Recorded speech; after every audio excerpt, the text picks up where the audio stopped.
บประวัติคนเจ็บคือนางที่เราพรผู้บันิบูตอายุ32 ปีอยู่บ้านโนนสว่างนครปากเซ่แขวงจำปาสักคนเจ็บของนอนและคุณหมอในวันที่22 เดือน5 2023ในเวลา3 โมงแรกในตอนบ่ายโดยอาการอ่อนเพลียในขาดน้ำเนื่องจากคนเจ็บนั้นเขาของยังงุ้นแห้งและต้องเลยสงสารน้ำให้คนเจ็บโดยไว้เพื่อทดแทนน้ำที่เสียไปสบายดีคนเจ็บซื้อยังเด้อายุจักปีอยู่บ้านใดเมืองใดแขวงใดโดยสบายดีน้องเองนี่คือว่านั่งคันตะวันจันทโมกเป็นนักศึกษาการแพทย์ปีที่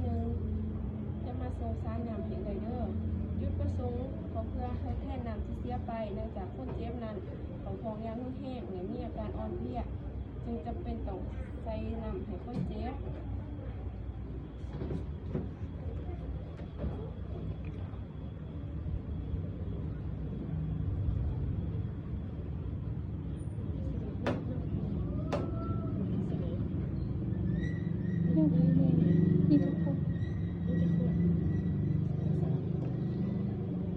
ไปดูที่สมุดเลย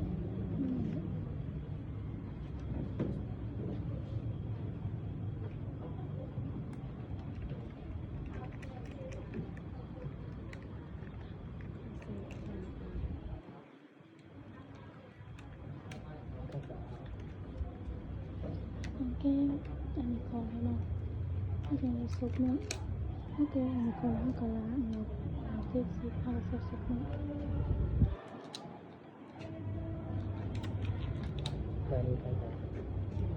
อันนี้ยิงก็ยิงตัวก็ยิงกับตัวที่ประจำแล้ว ที่พอโมโหได้ที่ใดที่พอ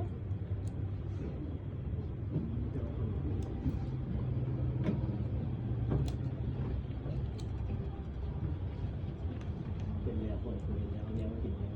กินเรือไม่ชอบข้าวอาจารย์จะสีเล็กเด้อแล้วอะไรดูก็สอบ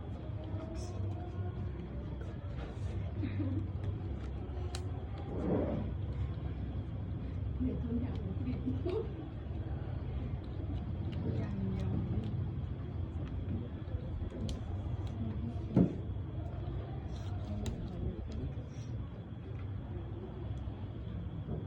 เป็นข้างหลังขอเลย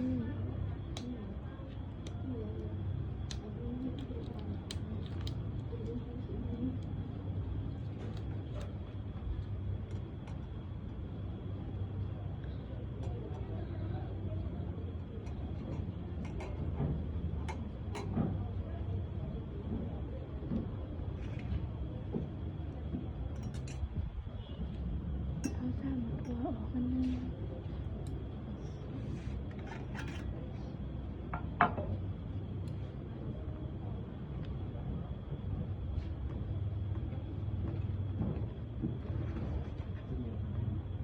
พอแล้ว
ฮ็ดให้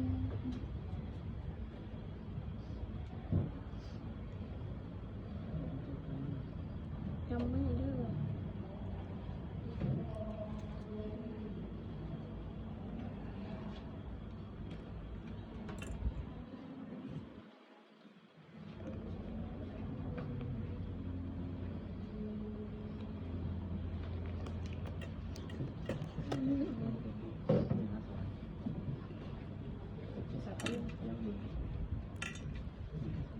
สักนิ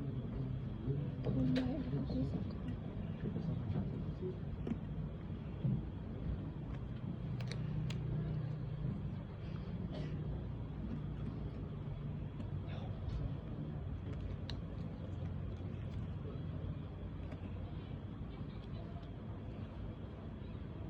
ไม่รู้ก็คือตอนที่ไหน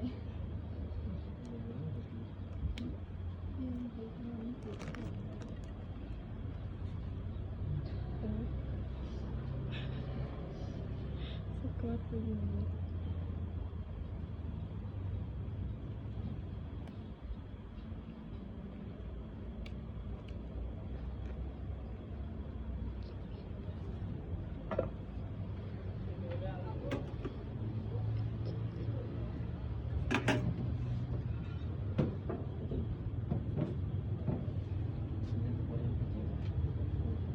เอาออกเมื่อทานพยาข้าง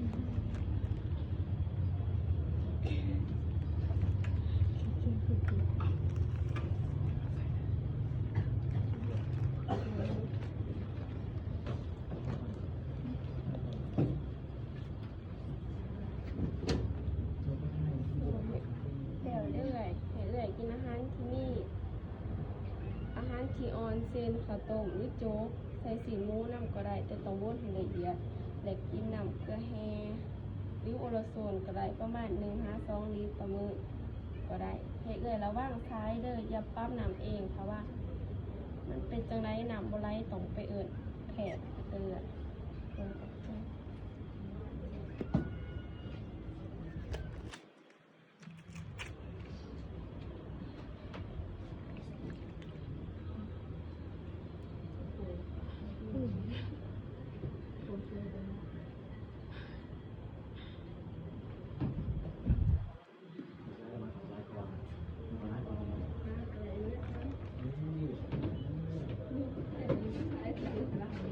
ในใส่น้ำให้คนเจ็บ1 มิลลิลิตร 1,000 มิลลิลิตรม้วนในเวลา5 ชั่วโมง